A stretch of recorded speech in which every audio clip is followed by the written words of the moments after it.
요한복음 2장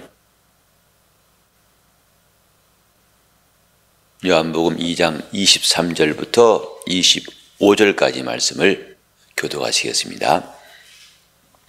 6월절에 예수께서 예루살렘에 계시니 많은 사람이 그 행하시는 표적을 보고 그 이름을 믿었으나 예수는 그 몸을 저희에게 의탁지 아니하셨으니 이는 친히 모든 사람을 아심이요 또 친히 사람의 속에 있는 것을 아심으로 사람에 대하여 아무의 증거도 받으실 필요가 없음이니라. 23절에 6월절에 예수께서 예루살렘에 계신다. 이것이 하나님의 역사입니다. 6월절이라는 시기와 또 예루살렘이라는 장소와 그곳에 계신 분, 하나님의 뜻은 이렇게 성취되는 겁니다. 그때의 그 사건, 성경은 하나님의 사건을 말씀하고 있는데 그 사건은 때가 이름에 거기서 그분에 의해서 이루어지는 겁니다. 예수께서도 이미 2장에서 가나 혼인잔치, 혼인잔치지만은 예수님이 계시지만은 그때가 아직 이르지 않았을 때는 이적이 없었어요. 또 6월절은 원래 이스라엘이 출애굽부터 지켰던 절기인데 하나님이 지키라 명하신 절기인데 해마다 6월절이 돌아와도 거기에 예수님이 계시지 않다면 아무 소용, 다만 사람들이 모이는 절기였을 뿐이지 거기에 신령한 역사는 없는 것입니다. 그때에 거기서 그 사건이 하나님의 역사인 겁니다. 아브라함에게도 하나님이 너는 본토를 떠나라. 내가 내게 지시할 땅으로 가라 해서 갈대아 우르에서 그를 끌어내셨습니다. 하나님께서 갈대아 우르에서 그 일을 행하실 능력이 없었기 때문에 그러셨을까요? 아브라함이 그 갈대아 우르에서 나가게 한 것은 결국 모리아산이었어요. 거기서 하나님은 아브라함에게 약속하셨어요. 창세기 22장 12절에 내가 이제야 네가 하나님을 경외한 줄을 아노라 하고 그때 아브라함에게 약속하십니다. 네 씨가 대적의 문을 얻을 것이다. 그리고 하나님께서 그 독생자를 아브라함 집에 보내실 것에 대한 약속을 확고히 하신 것입니다. 그때는 이미 아브라함이 갈대아 우르를 떠난 지 40년 지난 다음이었거든요. 40년 전에 갈대아 우르에서도 하나님이 얼마든지 능력을 행하시고 역사를 행하실 수 있지만은 그러나 하나님의 스케줄은 그때 곧 아브라함이 갈대아 우르를 떠난 지 40년 만에 또 모리아산에서 아브라함에게 약속하셨고 하나님이 애굽에서는 권능을 베푸실 수 없나요? 그러나 그 애굽에서 떠나라, 나오라 하고 모세에게 명하시고 끌어내라. 그들을 끌어내서 40년 만에 가나안 땅 들어가게 하셔서 거기서 비로소 정착하게 하셨어요. 이렇게 우리는 하나님의 역사하심에 대해서 그때의 거기서 그분에 의해서라고 하는 중요한 사실을 깨달아야 됩니다. 성도들이 때로는 안타깝고 다급해가지고 주여 언제입니까? 언제입니까? 주님 당장 해주셔야 할 것 같은데 왜 더디십니까? 이런 안타까운 일이 많죠. 요한복음 11장도 앞으로 읽겠습니다마는 나사로가 병들었습니다. 마리아와 마르다는 다급하죠. 지금 당장 주님이 오셔야 된다고 생각했습니다마는 주님은 더 다른 곳에 계시다가 나사로가 죽은 다음에 나흘 되었을 때에 비로소 베다니에 이르셨습니다. 그때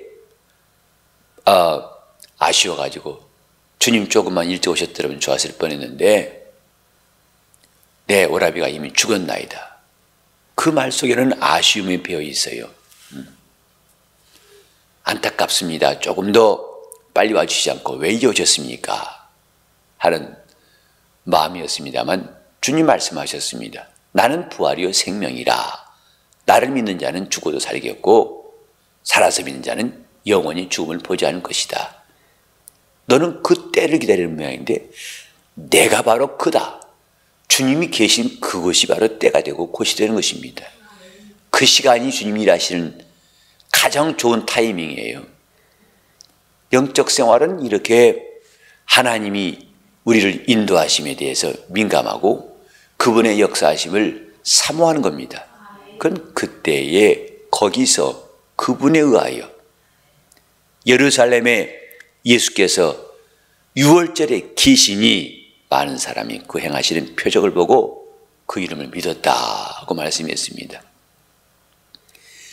하나님께서 우리 인류를 사랑하시되 자기를 알게 하셨습니다. 그를 어떻게 알게 하셨는가? 하나님은 자신이 하실 일을 미리 말씀하시고 마침내 때가 이르면 꼭 그 일을 이루신 분이라는 것을 알게 하셨어요. 그리고 그를 기다리고 그 약속을 믿게 하신 것을 우리는 성경에서 잘 보고 있습니다. 저는 이 한 절에서도 정말 하나님의 놀라운 역사를 반드시 그때가 되고 거기서 이루어지는 겁니다. 우리가 믿음을 가져야 할 것은 바로 이 세 가지를 충족시키기 위해서 필요한 겁니다. 그때가, 믿음은 그때를 준비하는 것이고 믿음은 그곳을 마련해 드리는 거예요. 하나님이 일하실 곳을 마련하는 것입니다. 믿음은 그분이 계시게 하는 겁니다. 이 세 가지를 다 구비하는 것이 바로 믿음입니다. 하나님의 때, 사람들은 막연히 기다립니다. 그게 며칠 지나면 또 이번 가을일까 내년일까. 그렇게 그 날짜를 기다리는 것이 아니라 믿음은 이 세 가지. 그래서 어떤 병든 아이를 둔 아버지한테 바로 할 수 있거든요. 무슨 말이냐? 믿는 자에게는 능치 못할 일이 없느니라.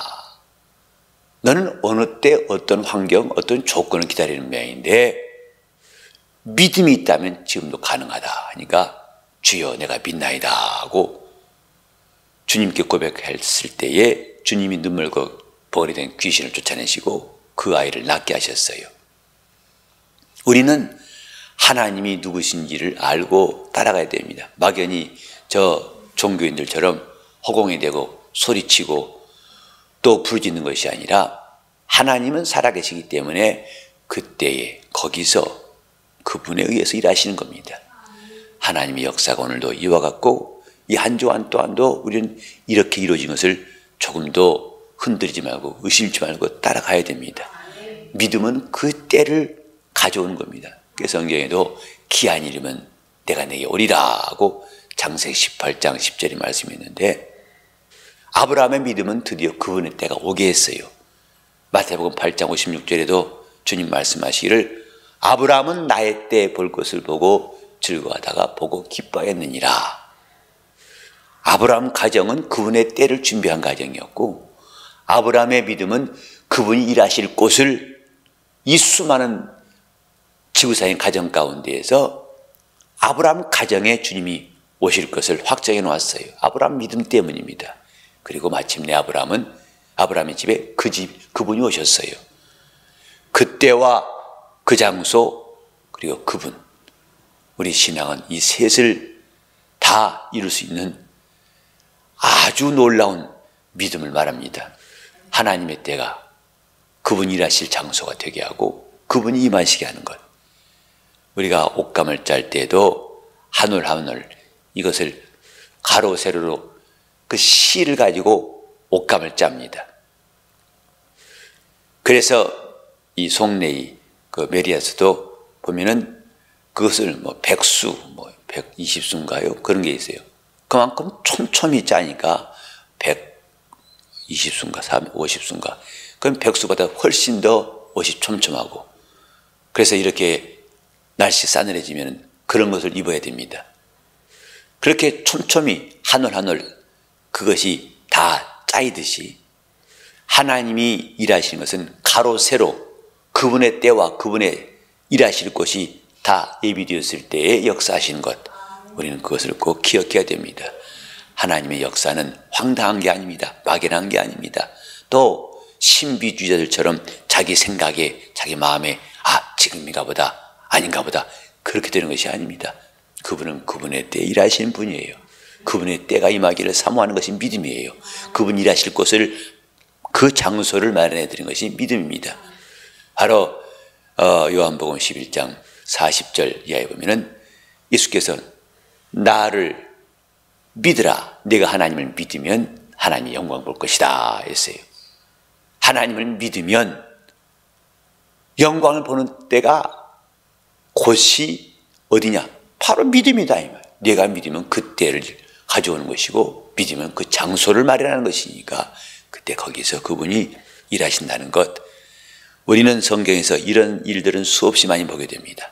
그때 그 사건, 원래 유월절은 양을 잡는 절기였습니다만 이는 곧 하나님의 어린 양으로 오신 예수 그리스도께서 고난당하심으로 유월절은 완성되었어요. 해마다 달아오는 유월절이 아무 능력이 없지만 마침내 그분이 예루살렘에 계실 때 유월절은 성취되었고 수많은 이적들이 나타난 것입니다. 오늘과 이 한 주간 동안도 우리 평생에 그분의 때에 그분이 일하신 장소를 그분이 계시게 할 수 있는 신앙의 역사가 있기를 예수 이름으로 축원합니다. 기도하시겠습니다.